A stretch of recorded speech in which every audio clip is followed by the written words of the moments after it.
Bab 43. Perlahan Fatimah membuka kotak tersebut. Ia mengerutkan dahi sekilas melihat beberapa buku dengan ukuran yang sama. Ada sekitar 7 buku di sana dengan sampul yang berbeda-beda. Jari Adisti saling bertautan. Tubuhnya sudah panas dingin karena tegang bercampur takut. Farhan yang melihatnya tidak tinggal diam. Laki-laki tersebut segera memberinya tatapan meyakinkan. "Hei, kamu masih mendengarku?" Tanyanya memastikan bahwa Adisti masih sadar di tempatnya. Adisti melihat Farhan dengan perasaan gamang. Barulah kemudian mengangguk kecil. Farhan kembali tersenyum. "Tidak apa-apa, tidak apa-apa jika kamu belum siap. Tidak apa-apa. Adisti, kami Umi dan abimu tidak akan marah." Halus, sangat halus Farhan berbicara. "Buka saja," ucap Adisti hampir berbisik karena memaksa suaranya untuk keluar. Fatimah melihat anaknya sejenak kemudian berdiri, menarik gadis itu dalam pelukan. Setelah Adisti sudah cukup menguasai dirinya kembali, tangannya menyentuh lengan Torik yang baru akan mengambil salah satu buku di sana.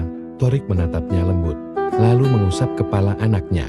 Buku-buku itu tidak asing lagi di mata Torik dan Fatimah ataupun Farhan, namun baik Fatimah maupun Torik tidak ada yang benar-benar membacanya. Sedangkan Farhan, ia hanya pernah membaca beberapa yang dulu Adisti tunjukkan ketika awal konsultasinya. "Aku ingin menemuinya," ucapnya lirik. Fatimah melihat Torik pun dengan Farhan. Kedua orang tersebut mengangguk pertanda menyetujui keinginan Adisti. Orang yang ingin ditemui Adisti adalah orang yang sedang duduk di luar pagar sana. Entah sudah berapa jam laki-laki itu duduk. Tidak, laki-laki itu terus melakukan hal yang sama selama seminggu ini. Setelah mendapat anggukan dari Torik, Adisti segera turun dari ranjangnya, berlari kecil dengan perasaan yang tidak bisa dia deskripsikan seperti apa. Tapi kata-kata uminya cukup membuat harinya kembali tersentil. Memaafkan, ikhlas, dan berdamai dengan masa lalu. Hal yang kerap ingin ia bantah ketika menemukan kata-kata itu entah terucap dari orang-orang atau menemukannya di buku-buku yang sering ia baca. Namun sekarang ia ingin mencoba. Jika itu membuat semua orang bahagia maka tidak ada salahnya, sekalipun hatinya ragu. Nuri sedang duduk di depan televisi dengan toples kaca di atas pangkuannya ketika melihat Adisti melewatinya sambil berlari kecil. Nuri memang terkesan lebih cuek terhadap hal-hal yang ia rasa bukan menjadi urusannya. Namun bukan berarti ia tidak peduli. Tapi untuk ikut sekarang dengan urusan Adisti, ia tidak ingin salah langkah. Ia tidak tahu apa yang terjadi dalam keluarga kecil itu. Nyatanya, sampai pada saat ia menginjakkan kaki di rumah itu, ia pikir hidup keluarga itu tenang-tenang saja. Karena setiap kali keluarga yang di Sumbawa menghubungi Fatimah, Fatimah tak pernah sekalipun mengeluh, tak pernah sekalipun terdengar sedih. Adisti membuka pintu gerbang itu, setelah nafasnya kembali teratur, ia bisa melihat wajah pucat Nanta yang mendongak melihatnya yang sudah berdiri di depan laki-laki tersebut. Adisti tidak tahu apakah laki-laki tersebut sudah makan atau tidak. Ditambah cuaca malam ini sedikit dingin, tapi laki-laki tersebut hanya memakai kemeja tipis yang membungkus tubuh itu. Pelan Adisti memegang lengan atas Nanta, menyuruh laki-laki itu berdiri dalam diam. Ia merasakan tangan Nanta yang menyentuh wajah hangat. Laki-laki tersebut demam. Adisti kembali tegak tak mengelak ketika Nanta menariknya dalam pelukan. Rasa panas menguar dari tubuh laki-laki tersebut. Bahu Nanta cukup terguncang karena tangis laki-laki tersebut. Ketika Adisti hendak mengurai pelukan tersebut, Nanta semakin mengeratkannya pelukannya. Meski percuma ia sembunyikan air matanya, tetap saja ia tidak ingin Adisti melihatnya langsung. "Maaf," gumam Nanta. Tubuhnya yang tadi lemas karena belum menyentuh makanan seharian ini, kini menjadi lebih bertenaga. Adisti mengangguk di dada laki-laki tersebut. Ada senyum kecil di bibir tipisnya. Merasakan perasaannya menghangat meski panas dari tubuh Nanta menguar mendominasi. "Maaf," gumam Nanta lagi, masih belum mengurai pelukannya. Kali ini Adisti tak menanggapi. Namun kemudian dia berkata, "Sebaiknya Anda pulang." "Tidak," Adisti tidak bermaksud mengusir melainkan agar laki-laki tersebut beristirahat. Namun hal itu ditangkap berbeda oleh Nanta. Pelukan terurai menatap Adisti kembali dengan perasaan kecewa dan terluka. "Atau mau masuk ke dalam?" tawar Adisti akhirnya. Mau tidak mau karena ia tahu Nanta menangkap kalimat pengusirannya barusan dengan persepsi yang berbeda. Sejurus kemudian Nanta mengangguk untuk tawaran Adisti baru saja. Adisti mengangguk kemudian menyuruh laki-laki tersebut untuk mengikutinya. Nanta mengakor di belakang perasaan kecewaan tadi, sudah menguap entah kemana. Sampai di dalam rumah minimalis tersebut, Nanta dapat menciumi harumnya aroma terapi yang begitu menenangkan. Nuri masih pada posisi yang sama, namun sekarang gadis tersebut selonjoran menguasai sofa sendirian.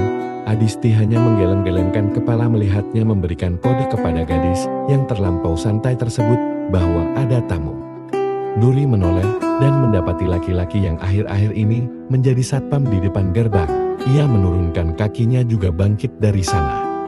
"Nuri, aku boleh minta tolong buatin teh hangat?"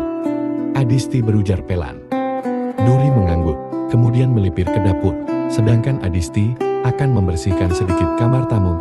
"Tunggu sebentar, aku mau bersihkan kamar tamu sebentar." Jujurnya, Nanta hanya mengangguk. Hanya matanya yang bergerak mengikuti ke arah pintu ruangan yang dimasuki Adisti. Di kamar Adisti, Fatimah sudah tidak kuat lagi membaca buku-buku berisi tulisan tangan tersebut. Sejak tadi matanya tak henti-hentinya mengeluarkan air, padahal belum ada satu buku ia baca. Baru beberapa lembar saja, buku-buku berisikan tentang masa lalu anaknya. "Umi, lihat Adisti dulu, Bi," Han katanya seraya turun dari ranjang tersebut dengan hati-hati. Baru setengah tangga ia memanggil nama Nuri dengan suara cukup nyaring, "Nuri." Orang yang disebut namanya itu muncul dengan secangkir teh di atas nampan di tangannya. Tak biasanya keponakannya tersebut minum teh. Sekalipun cuaca dingin, Nuri tetap lebih menyukai milkshake atau jus dibandingkan dengan teh.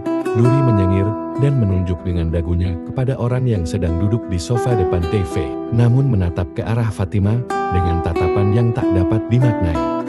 Fatimah membulatkan mata dan terburu-buru turun dari tangga tersebut. Ia sedang mencari keberadaan anaknya. "Adisti baik-baik saja kan?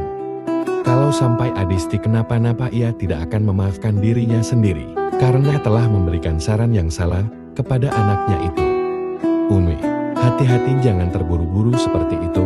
Itu suara Adisti yang baru keluar dari kamar tamu dengan spray yang dilipat asal di tangannya. Meski demikian, Fatimah menghampiri anaknya tersebut, memutar-mutar tubuh Adisti yang terlihat pasrah.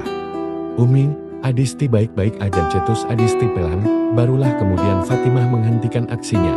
Adisti melihat wajah sembab Fatimah yang ia tahu pasti penyebabnya apa. Ia mencium pipi Fatimah seperti biasa, sementara Fatimah menghela nafasnya penuh kelegaan. "Umi sekarang istirahat saja, ya." Nuri sudah menyerahkan secangkir teh tersebut kepada laki-laki dengan wajah pucat di sofa tersebut. Nanta tersenyum kecil sambil mengucapkan terima kasih. Adisti kembali muncul usai meletakkan spray di tempat cucian. Di tangannya segelas air putih, di tangannya piring berisikan makanan lengkap dengan lauknya. "Sebaiknya istirahat di kamar saja," ujar Adisti yang langsung dituruti oleh Nanta. "Kata siapa kamu boleh menginjakkan kaki di rumah ini?" Itu suara Torik. Suasana seketika berubah tegang, pun dengan Nanta yang sudah mematung di tempatnya. Masih segar dalam ingatan bagaimana kepalan tangan Torik mendarat sempurna di pipinya, membentuk tanda kebiruan yang bahkan masih berbekas sampai sekarang. Ia meringis dalam hati, jika malam ini ia kembali merasakannya, ia pasti akan kembali pasrah. Laki-laki tersebut berusaha meyakinkan diri untuk tidak menyerah, untuk mendapatkan maaf dari Adisti. Pukulan itu tidak ada apa-apanya dibandingkan dengan sakit yang ia torehkan pada adik kecilnya itu. "Abi," Adisti memanggil lirih. Nanta menghitung langkah Torik yang semakin mendekat ke arahnya. Itu seperti bom kematian untuknya yang tidak bisa ia hindari. Namun langkah laki-laki itu terhenti tepat di depan Adisti, berdiri 2 langkah di depannya. Laki-laki itu mencium kepala Adisti lalu menatap dingin pada Nanta. "Aku pulang dulu, adik kecil," pamit Farhan, yang juga tak kalah dingin menatap pada Nanta. "Assalamualaikum." "Waalaikumsalam," jawab Torik dan Adisti bersamaan. "Hati-hati, Dok," tambah Adisti. Dokter." Bukankah laki-laki tersebut bilang bahwa Adisti adalah adiknya? Nanta bergumam dalam hati, jelas bukan. Karena Adisti adalah adiknya, jadi orang itu membohonginya waktu itu. Jika ia tidak salah ingat, itu adalah dokter yang satu angkatan dengan Reza, rekan sekaligus sahabatnya. Sudahlah, ia tak perlu memikirkannya sekarang.